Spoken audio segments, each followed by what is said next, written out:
Qualifications, sir এটা তো নতুন নয়, আপনি তো অনেকবার বলেছি এবং সেটা কি আজকে এন্ড আপ করতে এসছে। তার কারণ হচ্ছে হয়তো আপার প্রাইমারি নিয়ে আজকে আমি শেষ ভিডিও করছি, আপাতত কিছুদিন স্টপ থাক। তার কারণ হচ্ছে এটা আমি দেখো সমস্ত রকম তোমাদের কোয়ারি পূর্ণ করার জন্য সমস্ত রকমের একটা করে ভিডিও করে দিয়েছি, যেখান থেকে তোমরা আপার প্রাইমারি সম্বন্ধে একটা সম্যক জ্ঞান ধারণা করতে পারবে। কিন্তু এখানে বিষয় হলো এখনো পর্যন্ত স্টুডেন্টস এখনো পর্যন্ত সিরিয়াস হতে পারছে না। তাদের কাছে ভিডিও থাকছে, তাদের কাছে অলরেডি ক্লাস থাকছে, তাও তারা ক্লাস করতে রাজি হচ্ছে না বা ক্লাস করছে না। তার কারণ কি, তাদের এটাই মনে প্রশ্ন বা ফিয়ার যে আমাদের কোয়ালিফিকেশন আমরা হবো তো। এরকম হয়, এটা ধরো যে কোনো একটা বাচ্চার মধ্যেই হয় যে আমরা ধরো যে কোয়ালিফিকেশনে আমরা আসবো তো, অর্থাৎ যে সিলেকশন পোস্টে যখন বেরোবে তখন আমরা পরীক্ষা ফর্ম ফিল আপ করতে পারবো তো। তো সেটারই আজকে প্রশ্ন তো দেখো তোমাদের সামনে এনেছি। প্রথম যেটা দেখো, নাগরিকত্ব, এই জায়গাগুলো আমি জাস্ট তোমাদেরকে বলার জন্য বলেছি যাতে পুরো জিনিসটা তোমাদের ক্লিয়ার হয়। দেখো, ইন্ডিয়ান সিটিজেন হতে হবে, এটা তোমরা বুঝতেই পেরেছো। ইন্ডিয়ান সিটিজেন হতে হবে প্রথম জিনিস। Educational professional qualifications, NCT, national council for teacher educations, upper primary টিচারের মিনিমাম কোয়ালিফিকেশনস। এবার মিনিমাম কোয়ালিফিকেশন আমি অনেক ভিডিও করেছি, আমাদের রাজ্য সরকারের বা আমাদের ওয়েস্ট বেঙ্গলে যেটা কোয়ালিফিকেশন সেখানে হচ্ছে তোমার বিএড অথবা ডিএলএড প্লাস গ্র্যাজুয়েশনে 50%। যাদের ডিএলএড থাকবে তাদেরকে কোনো এবারে পার্সেন্টেজে আসবেই না, তারা আশা করছি এটুকু, তারা কোনো পার্সেন্টেজে আসবেই না মনে হচ্ছে এবারে। টেট হচ্ছে দেখো বাধ্যতামূলক, টিচার এলিজিবিলিটি টেস্ট পাস করা বাধ্যতামূলক, এর ওপরই আসল জিনিস তৈরি হবে। মিডিয়াম হচ্ছে কি না, যে স্কুলে পড়াবেন, তুই মনে করে বেঙ্গলি মিডিয়াম, আমাদের ম্যাক্সিমাম স্টুডেন্ট বেঙ্গলি মিডিয়াম, তাই বেঙ্গলি মিডিয়াম, ইংলিশ মিডিয়াম হলে ইংলিশ মিডিয়াম, যেগুলো তোমার সিবিএসসি আইসিএসসি বোর্ড এগুলো হয়, ঠিক আছে। হিন্দি, নেপালি, উড়িয়া, সাঁওতালি, তেলেগু, উর্দু। দেখো আমাদের ধরো ইংলিশ মিডিয়াম সরকারিভাবে আমাদের রাজ্য সরকারের মধ্যে যেটা WBSSC নেবে তার মধ্যে থাকছে না। তার কারণ হচ্ছে যে ইংলিশ মিডিয়াম যেটা আছে সেটা বেঙ্গলি মিডিয়ামে কিছু কিছু স্কুলকে ইংলিশ মিডিয়ামে জায়গা নেওয়া হয়েছে। এরপরে এখানে ইংলিশ মিডিয়ামের কিন্তু ব্যাকগ্রাউন্ডে ছেলে মেয়েই চাইবে। এখনো পর্যন্ত কোনো এক্সাম হয়নি, যেহেতু যতদিন ধরে চালু হয়েছে ইংলিশ মিডিয়ামটা, তো সেক্ষেত্রে ইংলিশ মিডিয়ামের ছেলেদের কাছে একটা বড় অপরচুনিটি, তারা এখন যোগ্যতার জায়গায় চলে আসবে, বিকজ তাদের ফার্স্ট ল্যাঙ্গুয়েজ হচ্ছে ইংলিশ, ঠিক আছে। তো যাদের এই ল্যাঙ্গুয়েজগুলো ফার্স্ট ল্যাঙ্গুয়েজ হিসেবে আছে তারা সেই মিডিয়ামে দিতে পারবে। মনে করো তুমি বেঙ্গলি মিডিয়ামে দেখবে, তার মানে তোমার বেঙ্গলি ফার্স্ট ল্যাঙ্গুয়েজ থাকতে হবে, ঠিক আছে। বেশ, 2 নম্বর দেখো, এজ লিমিট 21 থেকে 40। SC ST OBCরা যেমন ছাড় পাও তেমন ছাড় পাবে। SC STটা পাবে 5 বছর মানে 45, OBC 3 বছর, PH 10 বছর। এইগুলো তোমাদেরকে বলার কিছু নেই, এগুলো তোমরা পেয়ে যাবে, ঠিক আছে। এগুলো কনস্টিটিউশনাল নিয়ম। সিলেকশন প্যাটার্ন আমি বলে দিচ্ছি, একাডেমিক স্কোর হচ্ছে 10 নাম্বার, টেট ওয়েটেজ 40, অর্থাৎ 150 নাম্বারের টেটটা তোমার 40 হিসেবে ধরা হবে। রিটেন এক্সাম হচ্ছে ওএমআর বেসিস 25 নাম্বার থাকবে, ঠিক আছে। এটা তোমাদের সাবজেক্টের এক্সাম হবে। ওরাল ইন্টারভিউ 15, লেকচার ডেমনস্ট্রেশন হচ্ছে 5, প্রিয়র টিচিং এক্সপিরিয়েন্স হচ্ছে 5, এবং এই 5 নাম্বারও কারা কারা পাবে সেটা নিয়েও অলরেডি ভিডিও করে দিয়েছি তোমাদেরকে, ঠিক আছে। এবার হচ্ছে একাডেমিক স্কোর, গ্র্যাজুয়েশনে পার্সেন্টেজ অনুযায়ী হবে। যদি তোমার 60% অ্যাবভ হয় তাহলে তুমি 10 10 পাবে, 50% পাও তাহলে 8 পাবে, এটা মনে রেখো। বিলো 50% 6 পাবে।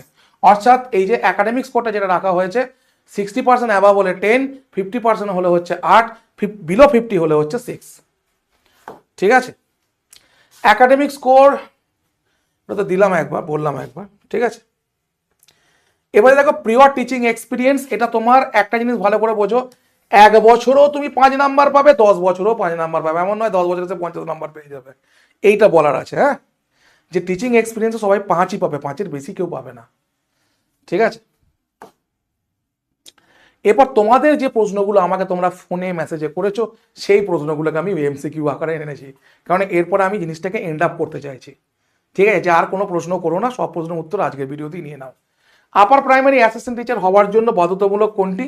পরিষ্কার কথা হচ্ছে টেট। উইদাউট টেট তোমাকে ডাকবেই না, ঠিক আছে। প্রথম কথা ভালো করে বুঝে দেখো। আপার প্রাইমারি টিচার সিলেকশনের জন্য মিনিমাম কোয়ালিফিকেশন কার নির্দেশ অনুযায়ী হবে? NCTE, এইমাত্র বলে দিলাম তোমাকে। এবং NCTE নির্দেশ অনুযায়ী রাজ্যের ওপর একটা জায়গা থাকে, তারা চাইলে ডিএলএডটাকে, বিশেষ করে NCTE রুলসে ডিএলএডটাকে 50% নিচে নামাতেও পারে, এবং কোনো মানে গ্র্যাজুয়েশনের যোগ্যতাটাকে ডিএলএড যাদের থাকবে তাদেরকে না করতেও পারে, ঠিক আছে। বেশ, 3 নাম্বার, আপার প্রাইমারি টিচারদের পদে আবেদন করার জন্য প্রার্থীকে অবশ্যই হতে হবে ইন্ডিয়ান সিটিজেন। এটা বলার কিছু নেই, এটাও অনেকে প্রশ্ন করেছে, কেন অন্যান্য রাজ্য থেকে যারা ফোন করেছে তাদের এই প্রশ্ন থাকছে। ঠিক আছে, আপার প্রাইমারির জন্য বয়স সীমা মিনিমাম কত? 21, ম্যাক্সিমাম কত? 40। ঠিক আছে, এবং এইটা কিন্তু কাস্ট অনুযায়ী ছাড় থাকবে।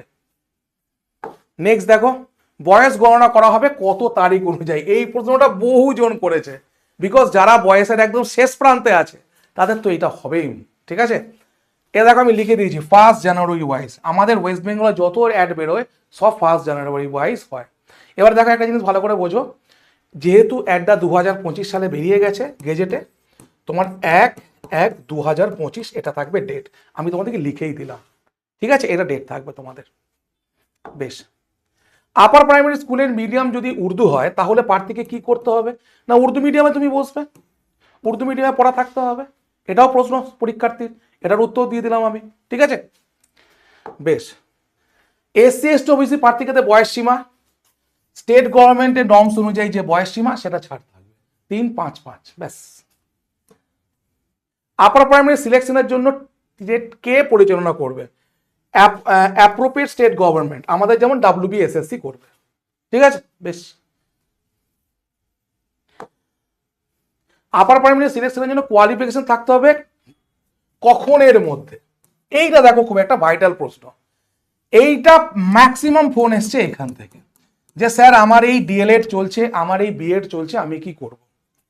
অ্যাকচুয়াল নিয়ম হচ্ছে অনলাইন অ্যাপ্লিকেশনের লাস্ট ডেটের আগে তোমার কমপ্লিট করতে হবে। কিন্তু এখানে আমাদের ওয়েস্ট বেঙ্গলে যখন আগের বার বেরিয়েছিল বা যখন প্রাইমারি বেরিয়েছিল তখন সুযোগ দেওয়া হয়েছিল এই সময়, এই যে ইন্টারভিউর আগে তোমার যদি কমপ্লিট হয়ে যায় ডকুমেন্ট ভেরিফিকেশনের আগে, তাহলে তুমি দিতে পারবে।